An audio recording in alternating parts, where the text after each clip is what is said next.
break that apart into what the individual appliances are using. So specifically, for each time point in the aggregate data, we want a time point for each appliance that we're interested in.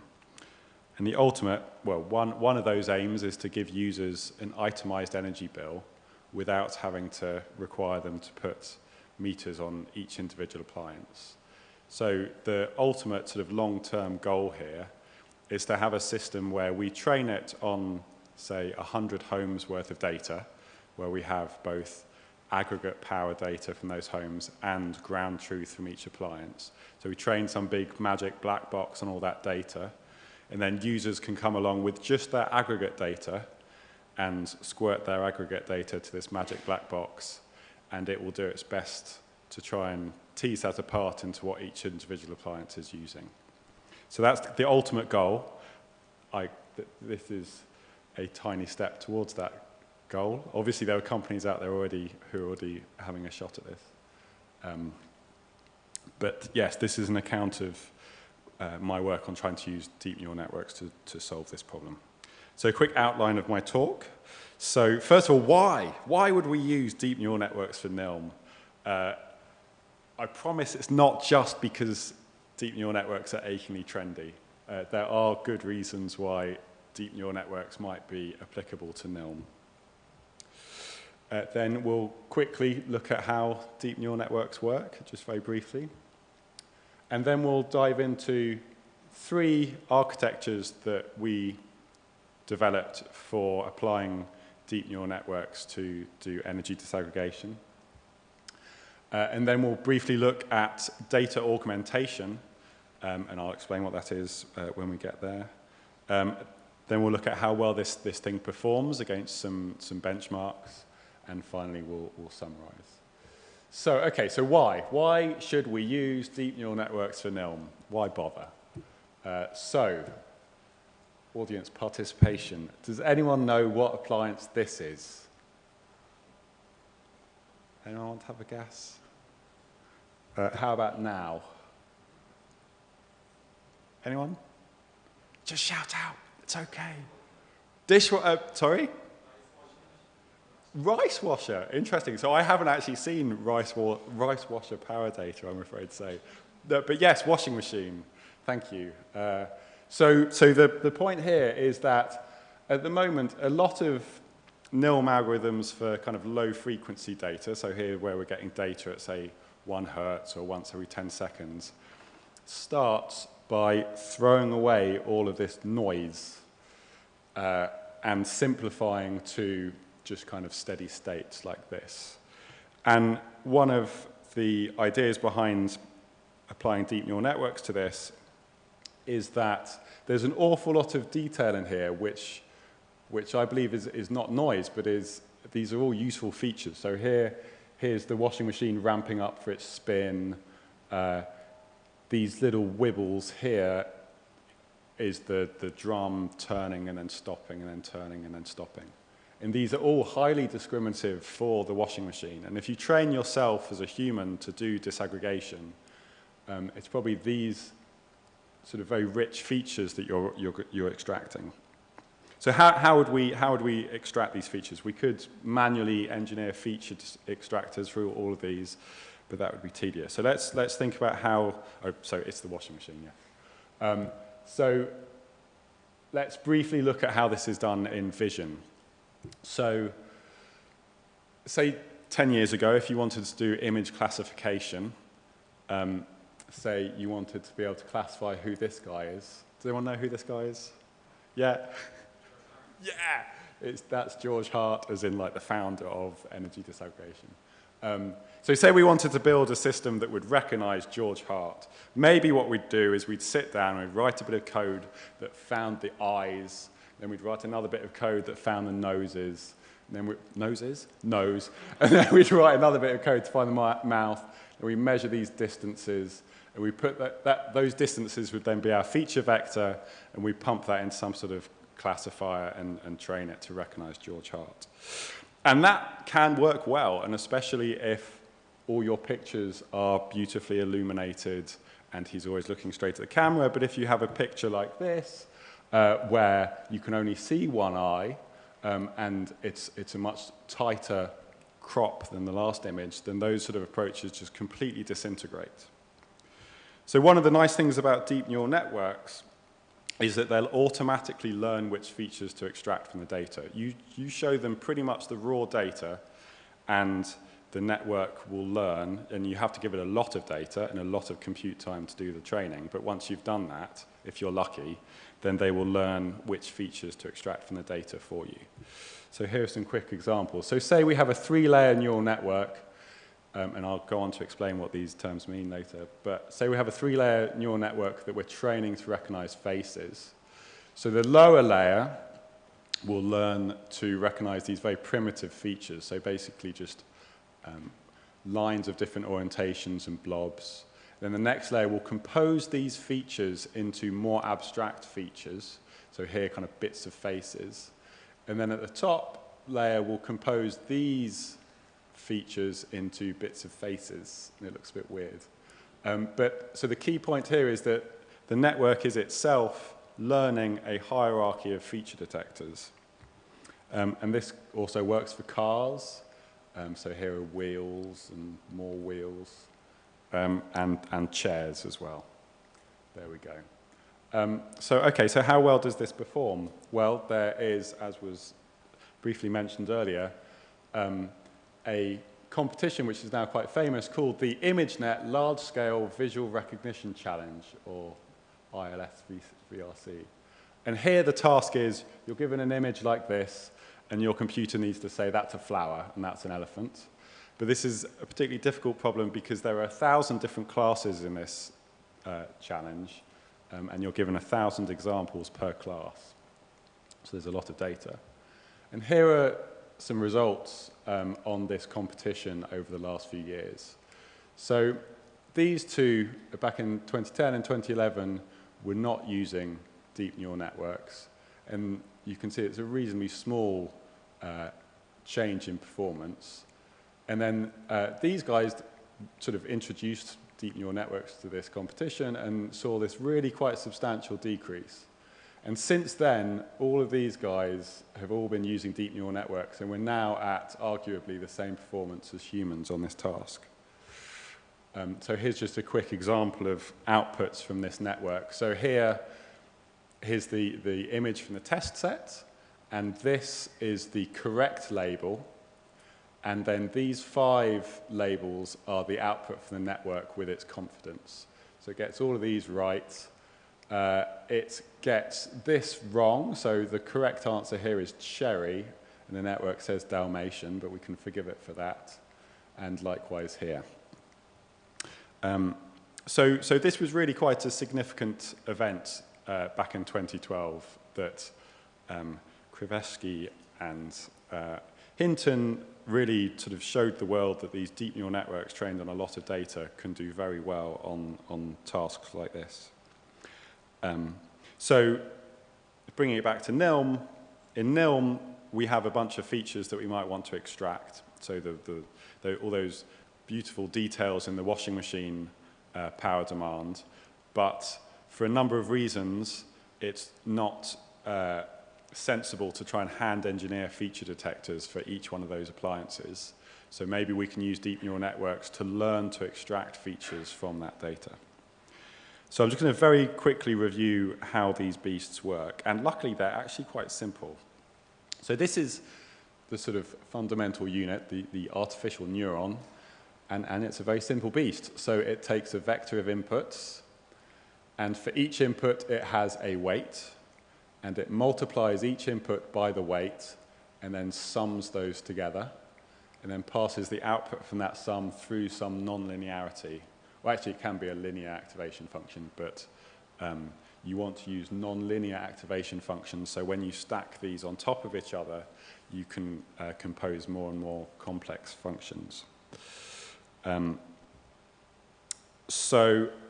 then we can take that fundamental unit, the artificial neuron, and compose those into networks. So here, each one of these colored blobs is an artificial neuron, and then we wire up these neurons to their colleagues in the next layer. So this would be called a densely connected feed-forward network, where this guy receives inputs from every one of the neurons in the previous layer, and so on through the network.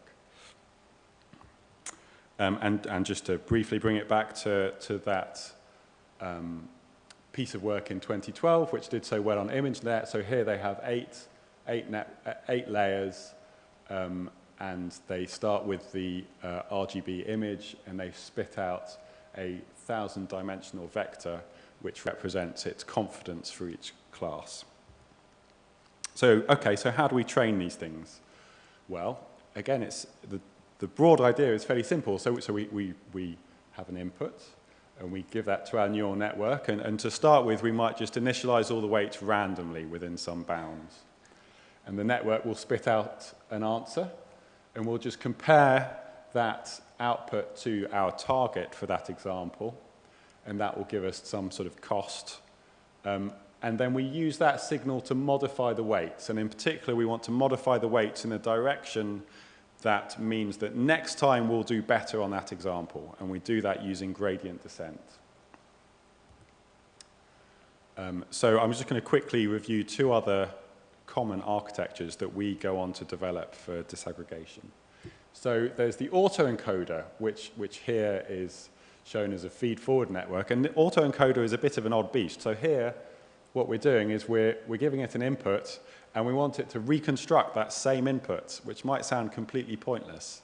But the cunning thing is that we ask the network to squish down its representation into a lower dimensional vector, or there are other tricks that we can use, but for the sake of simplicity, let's say that we're going from some high dimensional space to a lower dimensional space. So we're effectively doing compression or encoding to this low dimensional embedding. And then we're asking the network to reconstruct the input from that lower dimensional vector.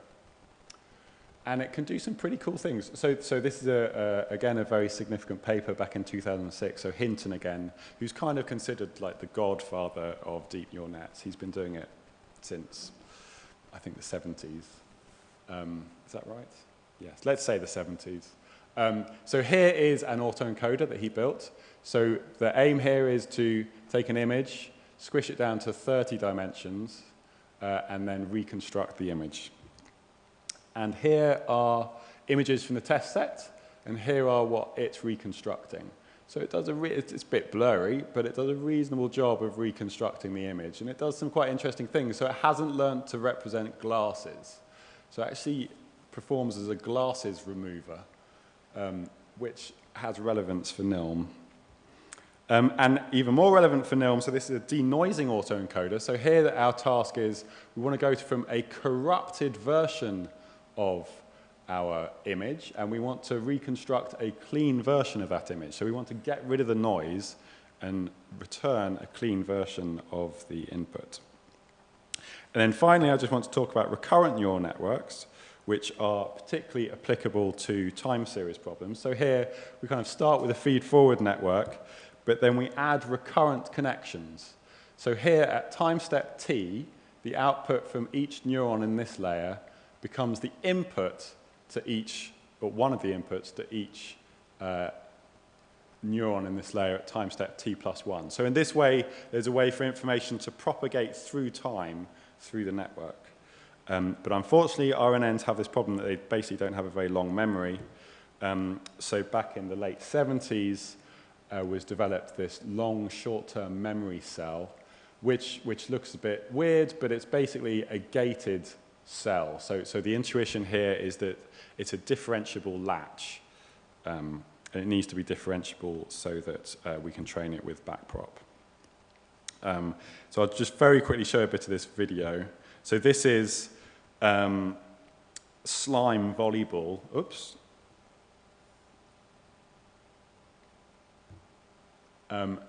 Yes, slime volleyball. So these guys are being controlled by their own recurrent neural network. So the recurrent neural network sees the XY position of the ball and the XY position of its opponent, and the network has been trained to control these guys. So it's a bit of a silly example, but it's quite amusing. But these things are also really good at machine translation, and lots of other very useful tasks.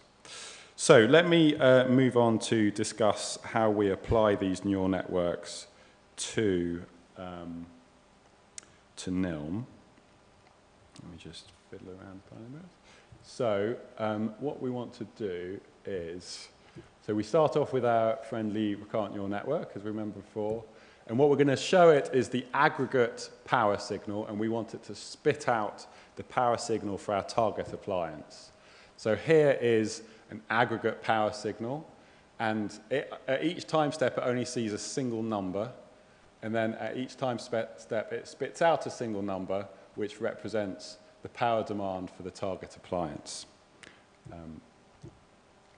And we can also think of NILM as a denoising task. So here we've got a window of aggregate data, and we want to spit out a window of the target data. So the network's acting as a kind of filter to just show us what our target appliance is doing. So again, here we get a window of aggregate data, and we want it to spit out a window of the target appliance. And because it doesn't understand time, we need to kind of slide our window across our aggregate data. And then finally, the idea here is to output not the full power demand for the appliance, but instead just 3 numbers which represent the start and the end and the mean power demand of that appliance.